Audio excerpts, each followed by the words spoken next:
What they're saying is, those men got down from the boat onto the beaches of Mumbai, took taxis, divided themselves into a pair of twos, and then... So basically there were 10 people in a pair of two, 5 groups. Five groups, and one group, which consisting of Ajmal Kasab and Ismail, they take 2 taxis. They sit in separate taxis. Why? Why was that so? Suppose when they were pairing together, and so 2 taxis were supposed to follow each other, apparently, and then they get down and put and plant bombs in those taxis. While they walk away, the bombs explode behind them, killing the taxi drivers. What kind of rubbish story it is? Even third-rate cinema script writers could come up with better stories. Because if the objective of those 2 men, supposedly, was to kill people in a certain place, why would they draw the attention of the entire world by blowing up 2 empty taxis when they have already alighted from them, when they've already gotten off from them? And what they would be very stupid if they would do that, Very stupid to use their explosive devices to blow up 2 empty taxis when nobody's for coming no reason. After. For no reason, absolutely just to no be in the limelight, maybe. Just to be in the limelight. So this is again one of the proof. This is what the Indians say. This is the Indian dossier is saying. Oh, this. God. Would you believe this? Okay. Yeah. I mean, I have seen comedies, but this beats them all. And the final part is, we come to the story where the Indian dossier writes about the incident. Okay, now it says, it says one taxi was blown up at Wadi Bandar and the other at Vili Parli, killing the 2 taxi drivers. So, and Rubbish. Just creating a scene that, Mumbai 2 bomb explosions for no reason, while the terrorists are still walking on the feet, along with their weapon caches and weapon backpacks full of weapons. What next? What happened after that? You see, the funny part again, keep one thing in mind. Then the Indian police is saying, the Indian dossier is saying, 2 terrorists walk into the railway station, kill almost 200 people. Okay, now the story is, they're off from the boat, they're in a cab, in 2 cabs rather, these 2 characters, Kasab and Ismail, and then they blow up those taxis and they got out, and now they are going to the railway station. Then they go to the railway station. Okay. So they have reached the railway station now. Then they take out their guns, start slaughtering people left, right and center. Now Indian dossier... You're talking about the Bombay railway station. We are talking about the Bombay railway station with 3.5 million people use that every day. That's the Bombay railway station we are talking about. And they are saying, the dossier is saying, there were few policemen here and there who tried to stop those men. Few policemen? Surely the policemen were more than 2, because according to the dossier, there were only 2 terrorists. So the few means not 1? Few means not 1. Few means not 2 or could be 20. And now if you remember the news report that D'Souza, that photographer, which his report that we quoted earlier, now we go back there, and D'Souza said at that time, the police if I had a gun instead of a camera, I would have shot them, and police were all around them, covering them, but not shooting at them. So this Indian dossier, that police fought with them and they fought their way through, and they killed hundreds of people, and they don't get shot themselves. What kind? Even the weirdest of Hollywood or Bollywood movies don't come up with this kind of stupid plot. Matrix, maybe. You see? And those 2 men, imagine, they kill almost 200 people, kill or wounded. Can you imagine how much ammunition they would use? How much ammunition? To kill 200 people, you need to fire thousands of bullets. How, absolutely. You see? And then they walk out from the railway station and start walking on Mumbai streets, what about firing these pictures around. Entering through some scanners or something? You see, again, this is not clear. Again, this is not clear. Technically speaking, if they went to the railway station, those scanners were supposed to be there then, because that's the only pictures they have. Indians are never mentioned, because the pictures supposedly taking those 2 men walking out through walk-through gates. Walk-through gates are supposed to be in the hotels, not at the railway station. That's what I'm saying. Because in a railway station with 3.5 million people, you won't be using walk-through gates there. And these men, according to the police report, never made it to any hotel.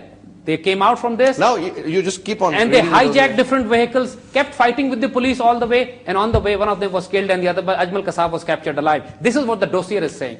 So Zaid, what exactly happened once they got out of the railway station, according to the Indian intelligence version? You see, this is the dossier which is saying everything. According to the Indian dossier, those 2 men, one of them was Ajmal Kasab, other was Ismail, after slaughtering people and coming out of the cordon of hundreds of policemen from the railway station, they come out and safe and sound, no injuries, nothing. And they're on the road.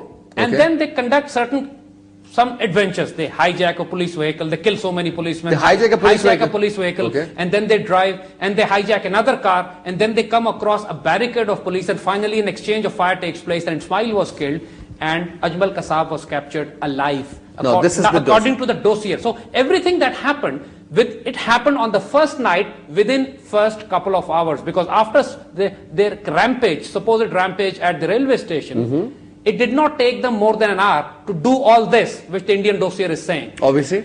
Now here two things are very, very critical. One thing is, the one picture of Ajmal Kasab and Ismail shows them at the gate of a hotel. And the funny part is, they never reached any hotel. Because so one was killed and the other one was captured. Exactly. Right after the railway station, supposedly they were killed and captured on the roadside. So how come their picture is shown in a hotel? That's part one. That's a big question mark. That's a big question mark. And second thing is, they were captured within the first hour of the operation, according to this dossier. Okay. But the news of his being captured alive came to us after 60 hours. Almost 3-4 days. Almost 4 days, when everything was over and the entire operation in the Taj Hotel was over. Then the Indian media says they have killed all and captured one. And remember this, the Belfast Telegraph reports categorically says they captured so many people, not one, but they let them go, or they're hushing up everything because they were Americans, they were Mauritanians, they were British, and they were Malaysians. And they had those documents. So keep that report in mind, keep this information in mind, which the dossier is giving. The huge contradiction. Contradiction is hilarious. Contradiction is ridiculous, actually. And it doesn't make sense. The man is killed on the street. How can he be pictured in Taj Hotel or Oberoi Hotel? According to this, he was killed on the streets. And they're two separate stories. Two separate stories, because according to them, the Taj Hotel again is one of their icon, 7-star or 5-star hotel. The 4 men, according to this dossier, entered that hotel, and those 4 men kept. Now the story the story is, according to the Indian intelligence agency or whatever, or the dossier that they've given. There were 10 people. They got into a group of 2 each, a pair, 5 pairs. 1 pair, 1 guy is killed, 1 is captured. Ajmal Kasab is captured. Yeah. Now there are 8 left. 4 get into Taj Mahal. 4, yani 2 pairs get into Taj Hotel. Okay. 1 goes into Oberoi. Okay. And was into that Jewish house. Okay. One so group now everybody is stationed. So everybody is placed okay. there. Perfect. So Taj Hotel has got 4 people according to the Indian dossier. And 4,000 cops, commandos, special forces kept battling them for what, 60 hours? Yeah, that's what they said. Wow. That's some score. That's some performance. That's some efficiency. 1 to 1,000. 1 to 1,000. And they hold out. And how is it possible? How much weapon were they carrying? And how much weapon can you actually hold? Can you actually hold, and how much weapon can you actually carry? You see, and this is the funny part. And now I'm going to quote a few more things to you. Something very interesting. Because coming to the segment where Indians says that they have captured the communication, telephonic conversation between their handlers in Pakistan and the terrorists. And the conversation they give is from the Jewish house. And the fact of the matter is that this information cannot be verified for simple reason that both these men supposedly whom they placed in the Jewish house were dead. So the dead people don't speak.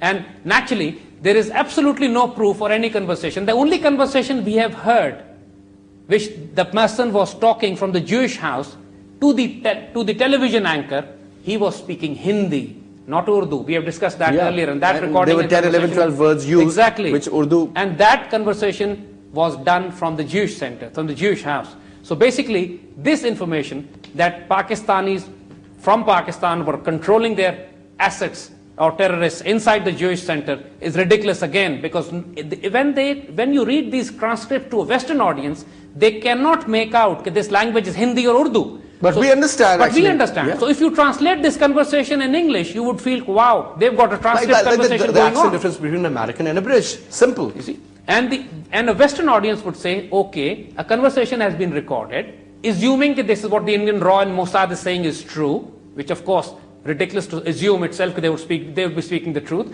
And you translate that in English because the British papers have reproduced certain conversations.